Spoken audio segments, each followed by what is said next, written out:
warahmatullahi wabarakatuh. Salam bahagia dan salam sejahtera. Perkenalkan, saya Usman SPD dari PT SPF SMP Negeri 19 Bulukumba sebagai guru mata pelajaran matematika. Saya sebagai calon guru penggerak angkatan ke-10 dari Kabupaten Bulukumba. Sebagai fasilitator saya yaitu Ibu Hajian di Astati SPD MPD dan pengajar praktik saya yaitu Ibu Sahuli Syahid SPD. Saya telah membuat tugas pada modul 3.1 tentang pengambilan keputusan berbasis nilai-nilai kebajikan sebagai pemimpin mengenai demonstrasi kontekstual. Selamat menyaksikan.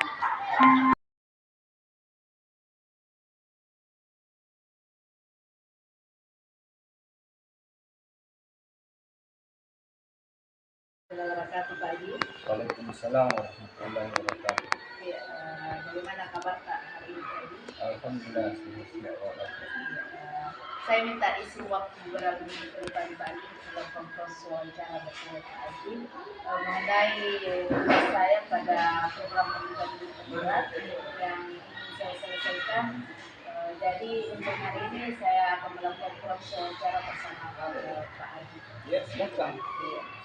Jadi adapun proses wawancara yang akan saya lakukan di sini tadi tentang penerapan nilai-nilai dalam pengambilan keputusan sebagai pemimpin.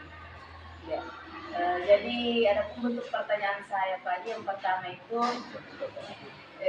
Pak, selama ini bagaimana Bapak sebagai kepala sekolah dapat mengidentifikasi kasus-kasus yang merupakan dilema etika atau bukan moral yang terjadi di sekolah kita? Jadi selama ini saya sebagai kepala sekolah berarti selalu akan menerima informasi dari berbagai pihak di sekolah, terutama siswa, guru, wali kelas, dan tidak ketinggalan juga dari orang tua siswa dengan tokoh masyarakat. Jadi selama ini Pak Haji, bagaimana Bapak menjalankan pengambilan keputusan di sekolah kita, terutama untuk kasus-kasus di mana ada dua kepentingan yang sama-sama besar, bernilai benar dan bernilai sama yang memiliki nilai-nilai kebajikan di dalamnya. Dalam mengambil satu keputusan, saya sebagai kepala sekolah itu kita harus selalu mempertimbangkan dulu efek positifnya, baik di dalam sekolah maupun di luar sekolah, untuk memikirkan atau bersama-sama untuk memberikan penjelasan atau informasi yang bersifat positif, sehingga di kalangan guru dalam sekolah maupun di kalangan sekitar masyarakat tidak ada pengaruh-pengaruh yang bisa menimbulkan satu kegiatan atau tindakan negatif. Ya, jadi kira-kira langkah-langkah atau prosedur yang bagaimana yang bisa kita lakukan selama ini Pak? Langkah-langkah yang biasa saya lakukan, yaitu dalam mengambil suatu keputusan itu memang selalu kita sebagai kepala sekolah selalu mempertimbangkan hal-hal yang bisa menyinggung perasaan dari kalangan bapak-bapak, ibu-ibu sebagai tenaga pendidik, dan juga sekitar masyarakat, sehingga apa yang langkah yang kita laksanakan atau kita lakukan tidak akan menimbulkan sesuatu kerugitan di dalam maupun di luar sekolah. Luar biasa Pak. Jadi kira-kira hal-hal apa saja yang selama ini yang dianggap oleh Bapak paling efektif dalam pengambilan keputusan dalam menangani kasus-kasus tentang dilema etika Pak? Hal-hal yang bagaimana pertanyaan? Hal-hal yang selama ini yang paling efektif Pak yang biasa kita lakukan dalam pengambilan keputusan untuk menangani kasus-kasus dilema etika. Jadi begini, dalam mengambil suatu keputusan, kita sebagai pimpinan itu harus selalu apa ya, selalu mempertimbangkan sesuatu yang urgensi yang bisa berdampak positif atau bisa berdampak yang lebih baik, baik dalam sekolah maupun dalam eh, sekitar sekitar lingkungan sekolah. Ya. Artinya kita selalu mempertimbangkan hal-hal yang positif aja yang eh, kira-kira Pak, ada beberapa tantangan atau rintangan dalam pengambilan sebuah keputusan yang biasa kita lakukan di sekolah. Ya, rintangan yang biasa kita lakukan, namanya saja manusia biasa, kita sama-sama kita punya pemikiran. Ya, makanya dalam mengambil suatu keputusan, jangan kita putuskan dalam satu kepala atau satu orang saja. Sebaiknya yang biasa saya lakukan dalam mengambil suatu keputusan itu harus melalui musyawarah mufakat untuk memantap pendapat dari bapak-bapak dan ibu bagaimana langkah yang dapat kita lakukan. Dalam hal pengambilan keputusan ini Pak, adakah jadwal tertentu yang kita jadwalkan dalam menyelesaikan sebuah permasalahan yang kadang terjadi di sekolah kita? Jadi begini, kalau ada sesuatu kejanggalan atau pelanggaran atau hal-hal yang terjadi dalam sekolah, ya itu biasanya bukan itu langsung kita tangani secepat itu, ya tetapi kita harus dulu menunggu atau mencari informasi-informasi yang berkembang baik di dalam maupun di luar. Setelah itu baru kita lakukan pertemuan atau rapat untuk membahas masalah yang seperti itu. Tidak secepat itu. Ya, artinya ada waktu Ya. mencari informasi yang lebih pastinya Pak atas segala kasus yang terjadi. Ya. Siapa orang yang bisa mempermudah atau membantu Bapak dalam mengambil keputusan dalam sebuah kasus yang terjadi di sekolah kita?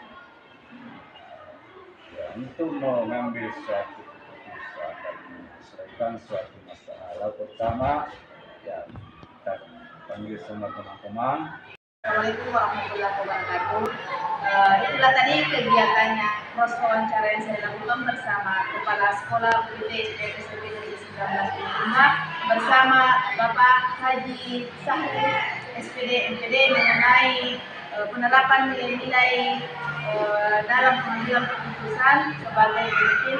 Yang artinya dalam proses wawancara tadi ada pun beberapa hal yang bisa saya simpulkan. Yang pertama bahwa dalam pengambilan keputusan itu perlu mempertimbangkan beberapa hal, terutama bagaimana memberikan dampak positif terhadap beberapa pihak yang terkait, baik dari siswa, orang tua maupun guru di sekolah kita. Jadi dalam hal ini bahwa untuk pengambilan keputusan itu perlu mempertimbangkan 3 hal. Yang pertama yaitu 4 paradigma dalam pengambilan keputusan, terus yang kedua 3 prinsip dalam pengambilan keputusan, dan 9 langkah dalam pengambilan keputusan. Cukup sekian. Assalamualaikum warahmatullahi wabarakatuh. Waalaikumsalam. Bisa duduk aja? Silakan. Ada apa nih? Iya. Assalamualaikum Bu. Waalaikumsalam. Bagaimana kabar tak hari ini Bu? Alhamdulillah baik, sehat walafiat, cerah ceria sesuai dengan hati saya. Alhamdulillah. Ya, terima kasih Bu.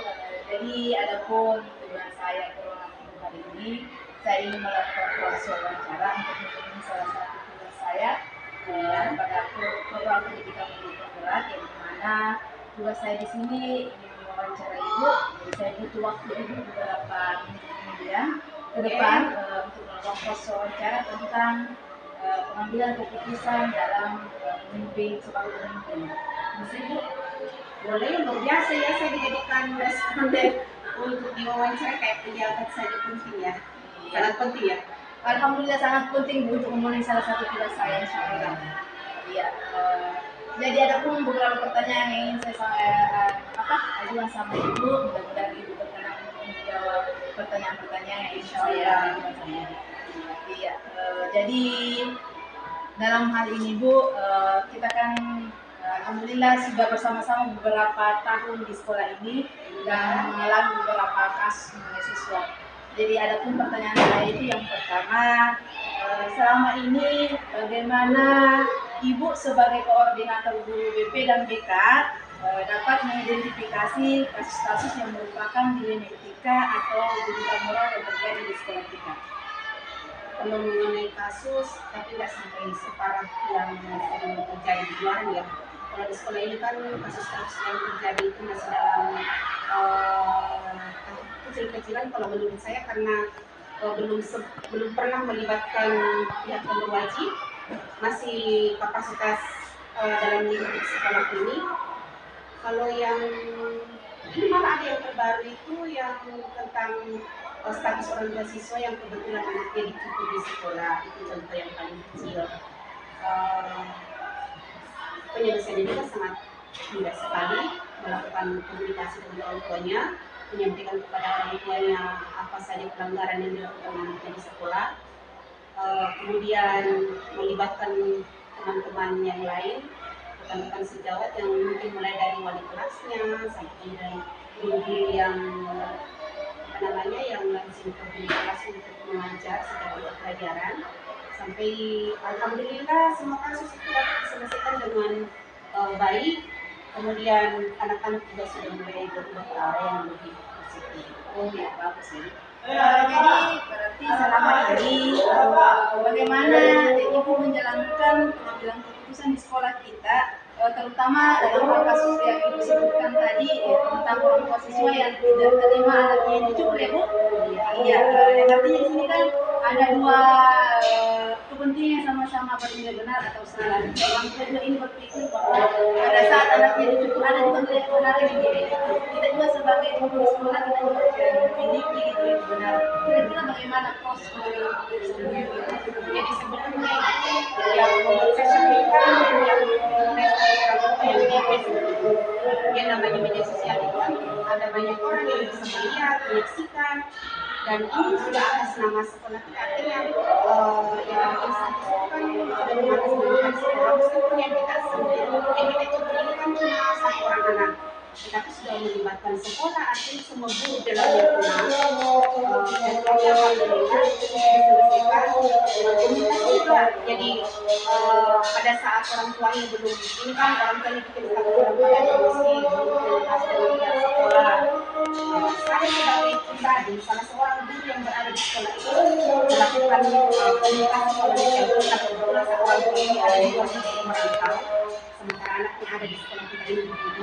Jadi saya untuk keputusan pertama sebenarnya ini kenapa sampai ada status seperti ini, sampai melibatkan nama sekolah ini yang bisa cita sekolah kita yang pertama.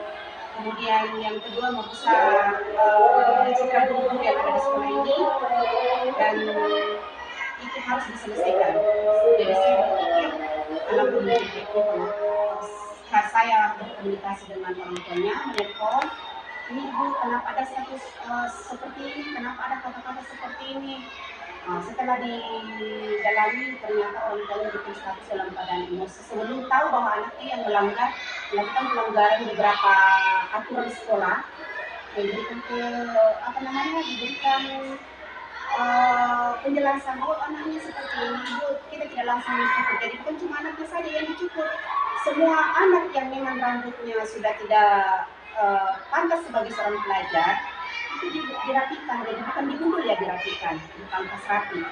Bukan orang tuanya protes, apakah dengan mencukur, apakah kalau rambutnya anak itu panjang kemudian mengganggu kita dalam mengajar? Sebenarnya tidak, kalau dipikir memang tidak mengganggu pada saat kita mengajar, tetapi melihat penampilan anak yang rapi dengan potongan rambut yang rapi itu kan membuat suasana segar, perasaan oh ini anak ya Allah rapinya, masya Allah, enaknya dipandang. Jadi sebenarnya kasus ini sudah dianggap selesai karena memang orang tuanya sudah mengerti dari ya ibu. Jadi akhirnya mereka minta maaf karena sudah bikin status. dalam keadaan emosi ibu, saya belum pernah. Jadi saya sampaikan besok-besok kalau misalnya ada lagi yang seperti ini, tolong dikomunikasikan ke sekolah. Kalau perlu ditelepon wali kelasnya, bagaimana anak saya di sekolah. Karena kan itu kan tujuannya kita mendidik anak, harus ada kerjasama yang baik antara orang tua dan guru di sekolah. Jadi kita mendidik anaknya di sekolah, orang tua tidak boleh lepas tanggung jawab dong. Jadi meskipun anaknya di sekolah, tetapi mereka tetap harus memantau anaknya di sekolah. Jadi sama misalnya kita ke orang tuanya, ya ibu disampaikan seperti ini. Kan dia juga protes, kenapa tidak ada persuratan? Ya memang tidak ada persuratan karena kan anaknya melanggar, ini masih bisa ditangani oleh sekolah. Kalau Assalamualaikum warahmatullahi wabarakatuh.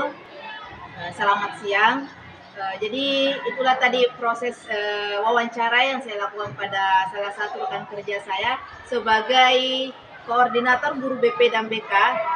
Dengan alasan saya mewawancarai beliau karena kebetulan untuk pengambilan keputusan tentang pemimpin lebih terarah kepada beliau, yang dimana proses penyelesaian masalah terhadap peserta didik itu lebih mengarah kepada beliau.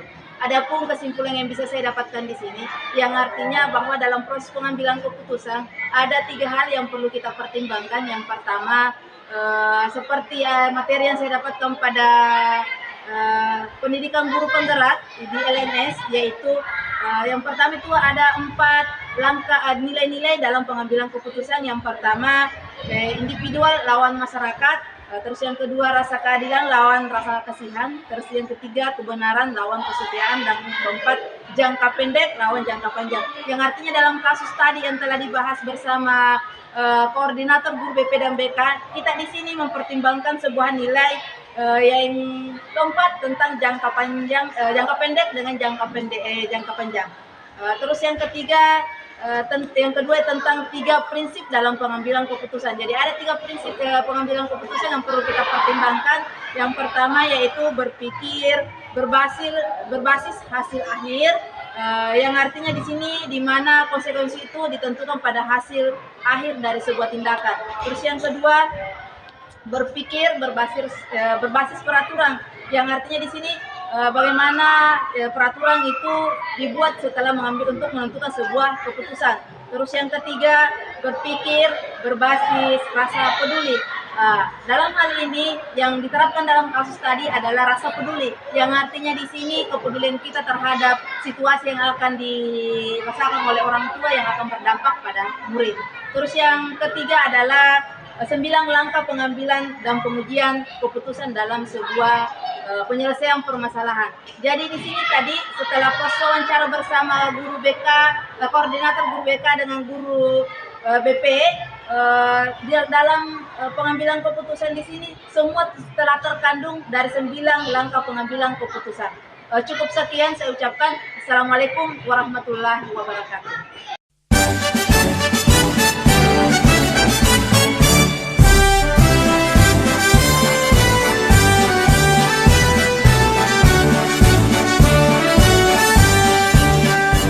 Bulatkan tekad, kuatkan hati, negeri ini memanggilmu kawan.